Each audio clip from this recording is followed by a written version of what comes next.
본격적으로 법정 스님의 이야기를 하기 전에 먼저 우리 자신을 돌아봐야 합니다. 왜 우리는 이토록 많은 것을 소유하려 할까요? 첫 번째 이유, 우리는 광고의 시대에 살고 있습니다. 매일 수백, 수천 개의 광고가 우리에게 속삭입니다. 이것을 사면 행복해질 거예요. 이것이 없으면 뒤처집니다. 이것이 당신의 가치를 높여줍니다. 어렸을 때부터 우리는 이런 메시지에 길들여져 왔습니다. 성공한 사람은 비싼 차를 타고, 멋진 사람은 명품 옷을 입고, 행복한 사람은 큰 집에 산다고. 두 번째 이유, 비교와 경쟁의 문화입니다. SNS를 열면 남들의 화려한 삶이 보입니다. 친구가 새 차를 샀다는 소식, 동료가 명품 가방을 샀다는 사진, 지인이 해외여행을 다녀온 이야기. 보다 보면 자신도 모르게 나도 저런 걸 가져야 하는데? 라는 생각이 듭니다. 심리학자들은 이를 상대적 박탈감이라고 부릅니다. 내가 가진 것이 적어서가 아니라 남과 비교했을 때 부족하다고 느끼는 것이죠. 세 번째 이유, 우리는 불안합니다. 미래가 불확실하니까 더 많이 모으고 싶어집니다. 나중에 돈이 없으면 어떡하지? 노후에 아프면 어떡하지? 아이 교육비는 어떻게 마련하지? 이런 불안이 더 많이 벌고, 더 많이 모으고, 더 많이 소유하게 만듭니다. 네 번째 이유, 소유를 통해 자아를 확인하려 합니다. 나는 이런 사람이야 라는 것을 소유물로 증명하려는 것이죠. 명품 가방을 들면 나는 성공한 사람이야. 비싼 차를 타면 나는 능력 있는 사람이야. 좋은 집에 살면 나는 가치 있는 사람이야. 하지만 여기서 문제가 생깁니다. 소유물로 자신을 정의하면 그것을 잃었을 때 자아도 함께 무너지게 됩니다. 다섯 번째 이유, 소유가 주는 순간적인 쾌감 때문입니다. 새 물건을 샀을 때의 그 짜릿한 기분 기억하시죠? 심리학자들은 이를 도파민 러시라고 부릅니다. 구매 순간 뇌에서 도파민이 분비되며 일시적인 행복감을 느끼는 것이죠. 하지만 이 행복은 오래가지 않습니다. 며칠, 길어야 몇 주 지나면 그 물건은 평범해지고 다시 새로운 것을 원하게 됩니다. 이것이 바로 쾌락의 쳇바퀴입니다. 사도 만족하지 못하고 계속해서 더 새로운 것, 더 좋은 것을 찾게 되는 것이죠. 이 5가지 이유로 우리는 끊임없이 소유하려 합니다. 하지만 결과는 어떤가요? 집은 물건으로 가득 차고, 마음은 욕망으로 가득 차고, 삶은 빚으로 가득 차게 됩니다. 더 많이 가질수록 더 불행해지는 역설. 이것이 바로 법정 스님이 경고하신 것입니다. 그렇다면 법정 스님은 어떤 분이셨을까요? 법정 스님은 1932년 전라남도 해남에서 가난한 농부의 아들로 태어나셨습니다. 본명은 박재철. 어린 시절 먹을 것도 부족하고 입을 것도 부족한 가난한 환경에서 자라셨습니다. 하지만 어린 재철은 남달랐습니다. 가난 속에서도 책을 손에서 놓지 않았고 깊은 생각에 잠기곤 했습니다. 초등학교 시절 한 선생님이 이렇게 말씀하셨다고 합니다. 재철이는 보통 아이가 아니다. 저 눈빛을 보라. 깊은 생각을 하고 있다. 18세 때 재철은 중대한 결정을 합니다. 세상의 번뇌와 고통에서 벗어나고 싶다며 출가를 선택한 것입니다. 1950년 그는 효봉 스님을 은사로 모시고 출가하여 법정이라는 법명을 받습니다. 법정, 법의 정상에 오른다는 뜻입니다. 출가 후 법정 스님은 엄격한 수행의 길을 걷습니다. 새벽 3시에 일어나 명상하고 경전을 읽고 하루 한 끼만 드시며 수행에 전념하셨습니다. 그런데 법정 스님에게는 다른 스님들과 다른 점이 하나 있었습니다. 바로 글쓰기였습니다. 법정 스님은 깨달은 것을 글로 남기셨습니다. 어려운 불교 용어가 아닌 누구나 이해할 수 있는 쉽고 아름다운 문장으로 1970년대부터 스님의 글이 신문과 잡지에 실리기 시작했고 1976년 첫 산문집 오두막 편지를 출간하셨습니다. 이 책은 큰 반향을 일으켰습니다. 복잡한 도시 생활에 지친 사람들이 스님의 글에서 위안을 받았기 때문입니다. 그리고 1976년 법정 스님의 대표작이 세상에 나옵니다. 바로 무소유입니다. 이 얇은 책 한 권이 한국 사회에 엄청난 충격을 주었습니다. 소유하면 할수록 더 가난해진다. 이 역설적인 문장이 수많은 사람의 가슴을 울렸습니다. 무소유는 출간 즉시 베스트셀러가 되었고 지금까지 300만 부 이상 팔렸습니다. 40년이 넘는 시간 동안 계속 읽히는 스테디셀러가 된 것이죠. 법정 스님은 이후에도 계속해서 글을 쓰셨습니다. 맑고 향기롭게, 산방한 담, 텅 빈 충만, 물소리 바람소리 모두 깊은 울림을 주는 명저들이었습니다. 1975년부터 법정 스님은 송광사 불이람에 정착하셨습니다. 불이람, 부처의 일을 하는 암자라는 뜻입니다. 이곳에서 스님은 정말로 무소유의 삶을 사셨습니다. 3평 남짓한 작은 방, 옷 5벌, 책 몇 권, 차 도구, 그게 전부였습니다. 전기도, 전화도, 텔레비전도 없었습니다. 오직 자연의 소리, 새소리, 바람소리, 빗소리만 함께 하셨습니다. 많은 사람이 물었습니다. 스님, 그렇게 가난하게 사시면 불편하지 않으세요? 법정 스님은 이렇게 답하셨습니다. 나는 가난하지만 궁핍하지 않다. 적게 가졌지만 충만하다. 이것이 무소유의 역설이다.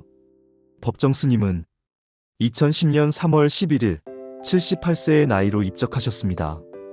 유언도 무소유였습니다. 화려한 장례식 치르지 말고 꽃도 향도 없이 조용히 보내라. 내 몸은 화장하여 산과 들에 뿌려라. 스님은 오시는 것처럼 조용히 가셨습니다. 아무것도 가져오지 않았고 아무것도 남기지 않으셨습니다. 하지만 남기신 것이 있습니다. 바로 무소유라는 삶의 지혜입니다. 그렇다면 무소유란 정확히 무엇일까요?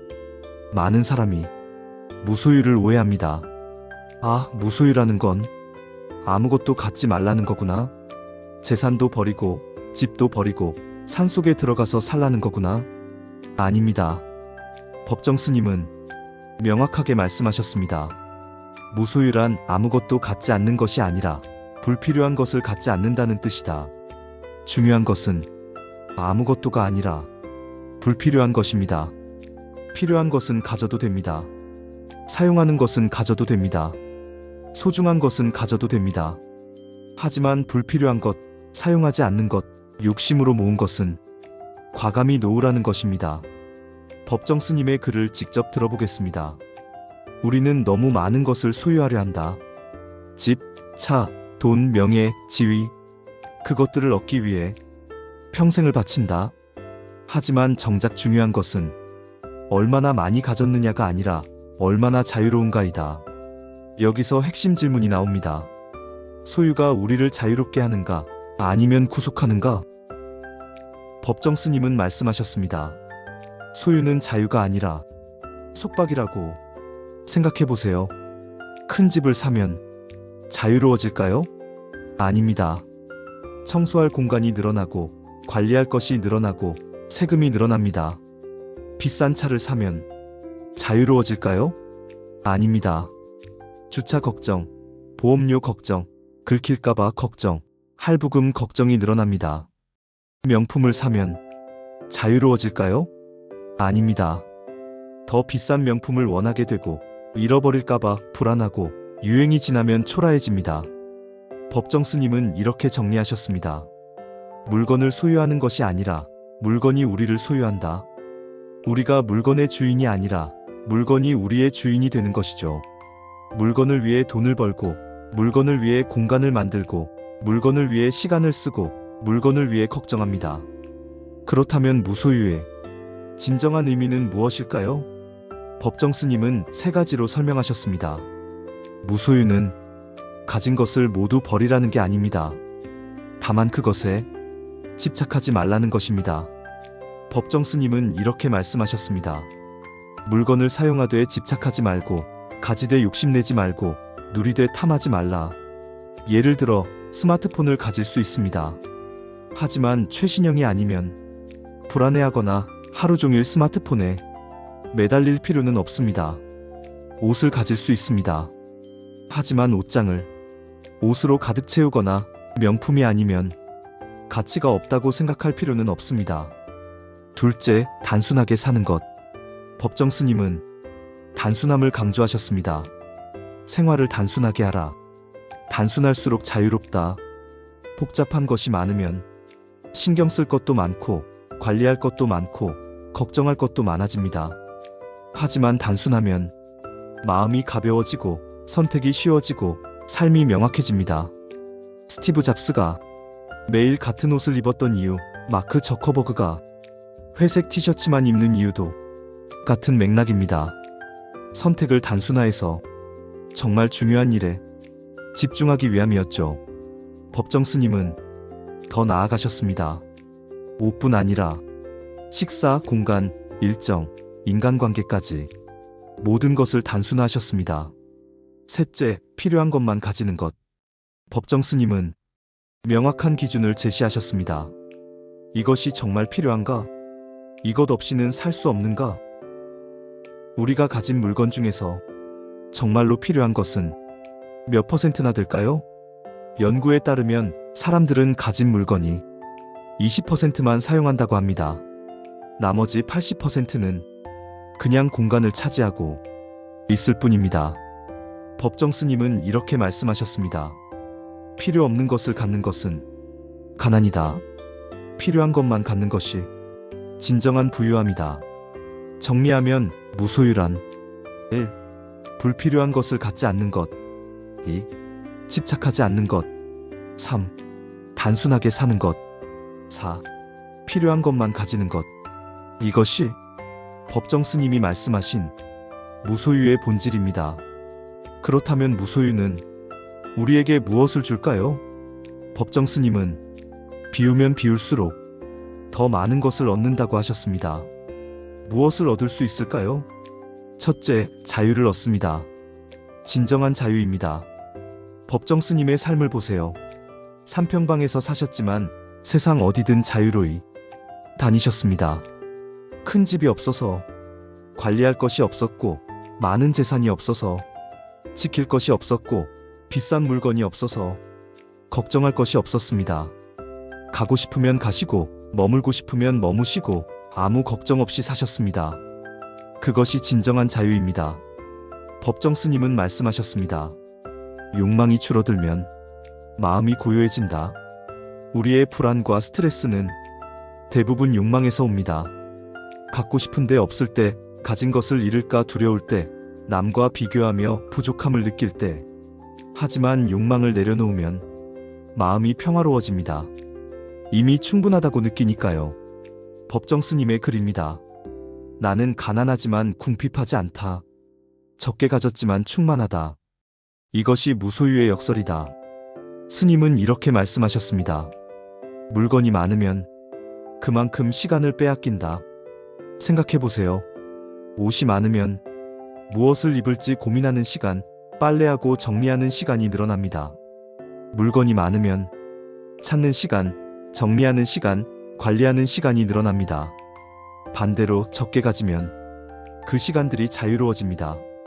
법정 스님은 그 시간에 책을 읽고 글을 쓰고 명상하고 산책하셨습니다. 진정으로 의미 있는 일에 시간을 쓰셨습니다. 넷째, 관계를 얻습니다. 역설적이지만 비울수록 더 풍요로운 관계를 갖게 됩니다. 법정 스님은 많은 사람을 만나지 않으셨습니다. 하지만 만나는 사람들과는 깊은 대화를 나누셨습니다. 형식적인 만남이 아닌 진심 어린 만남, 숫자가 아닌 질의 만남. 여러분도 경험하셨을 겁니다. 많은 사람과 시끄럽게 모인 자리보다 한두 명과 조용히 차를 마시며 진심을 나누는 시간이 더 따뜻하고 의미 있었던 경험. 그것이 진정한 관계입니다. 다섯째, 자기 자신을 얻습니다. 이것이 가장 중요합니다. 법정 스님은 말씀하셨습니다. 비우고 비우다 보면 마침내 자기 자신을 만난다. 우리는 너무 많은 것으로 자신을 채우느라 정작 자기 자신을 잃어버렸습니다. 남들이 좋다는 것, 사회가 가치 있다는 것, 유행하는 것들로 자신을 채웠습니다. 하지만 그것들을 내려놓고 비우고 나면 비로소 진짜 나를 만나게 됩니다. 내가 진정 원하는 것, 내가 진정 좋아하는 것, 내가 진정 소중히 여기는 것을 알게 됩니다. 법정 스님은 이렇게 말씀하셨습니다. 내가 누구인지 알고 싶거든 모든 것을 내려놓아 보라. 그때 비로소 자기 자신을 만날 것이다. 여섯째, 행복을 얻습니다. 진정한 행복입니다. 법정 스님은 말씀하셨습니다.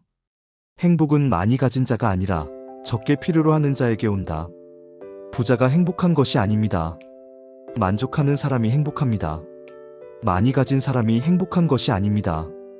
충분하다고 느끼는 사람이 행복합니다. 심리학 연구도 이를 뒷받침합니다.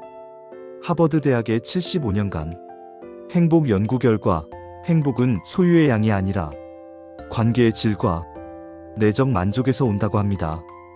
법정 스님은 가난하게 사셨지만 누구보다 풍요롭게 사셨습니다. 삼평방에 사셨지만 우주를 품고 사셨습니다. 그것이 무소유가 주는 가장 큰 선물입니다. 그렇다면 우리는 어떻게 무소유를 실천할 수 있을까요? 법정 스님처럼 산속에 들어가야 할까요? 삼평방에서 살아야 할까요? 아닙니다. 스님은 말씀하셨습니다. 무소유는 장소의 문제가 아니라 마음의 문제다. 도시에서도 무소유로 살 수 있고 산속에서도 소유욕에 사로잡힐 수 있다.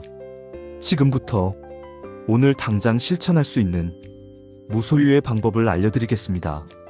1단계 하루에 하나씩 버리기. 오늘부터 시작하세요. 하루에 물건 하나씩 정리하는 것입니다. 오늘은 서랍 속 볼펜 하나, 내일은 안 입는 옷 한 벌, 모레는 읽지 않는 책 한 권.